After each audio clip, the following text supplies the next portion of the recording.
we've nearly finished, I promise, the talking part of this evening.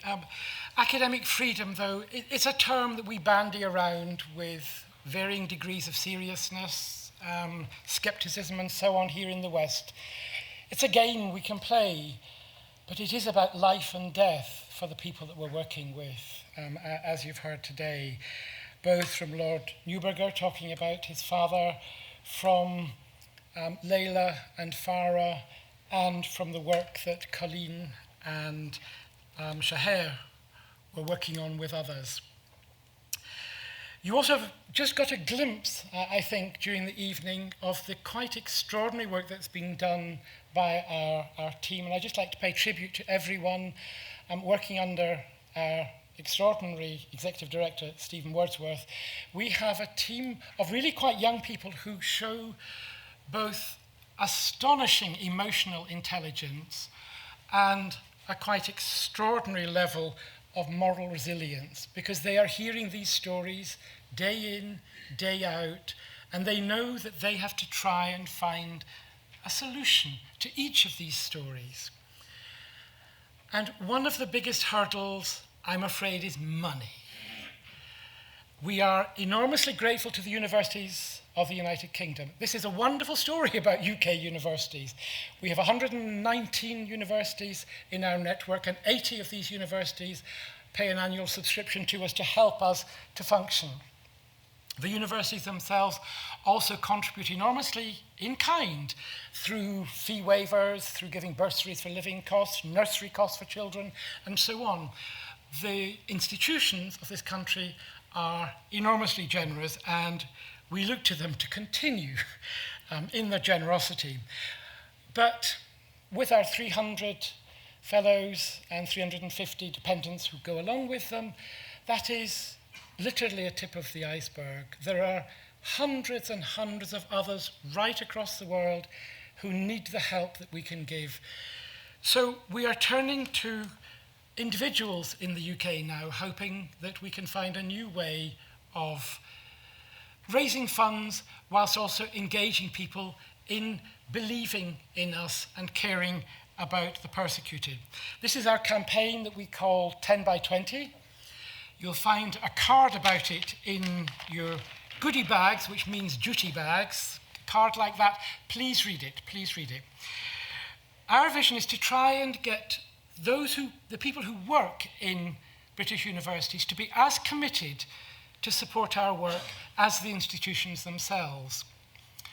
There are currently just over 425,000 people working in universities. It's a massive industry in the UK, and despite the complaints, and many of us here are from universities about salary levels, we are not poor.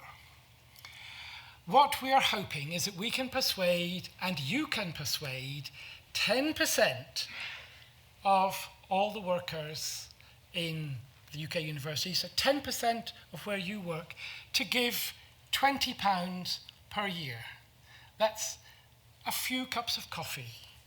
You know, one less, you can't even get to the theatre for £20. £20 per year. Of course, you can give more. But if we could just get to that, we could transform completely our financial structures and what we could do. We could bring over more than double what we've got at the moment. So please, please, please, look at the card. It is quite easy to do. Go to our website, cara.ngo. You'll find on our front page a red button, 10 by 20. Click on that, and then it takes you through a few steps to lock yourself into giving away £20 of your disposable income per year. We know that every time we talk about this, people say, oh, of course I can give £20. And yet conversion of goodwill into subscription is proving a massive challenge for us. I'm hoping that in a few days after this event, we'll find there is a rocketing of success in subscriptions. But please, please, please do this. And please try and persuade your friends and colleagues to subscribe also. And thank you above all for coming tonight and for caring about our colleagues, the many colleagues throughout the world who are being oppressed, who are being persecuted, and as Shahar and Farah and Layla have pointed out, can be killed.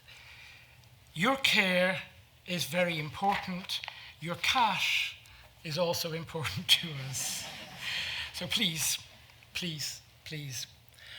We're now going to in a sense, the best part of the evening.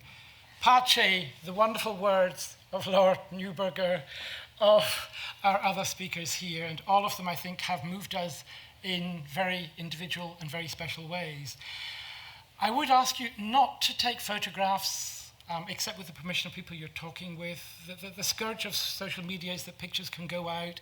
People who are still being persecuted, still being chased by their governments, can be picked up. So please, please, please, don't take any photographs unless you're absolutely sure that you have permission from everybody who is in the camera lens. But please, talk to our fellows. They're identifiable through their green buttons. Talk also to the red-buttoned label wearers who are our staff. But our fellows all want to talk in security, in this safe space, about that. So please enjoy the evening. And I'd just like to add my thanks as well to the April Trust. It's wonderful to be able to do this in such a marvellous environment. Thank you very much, everyone, for coming tonight.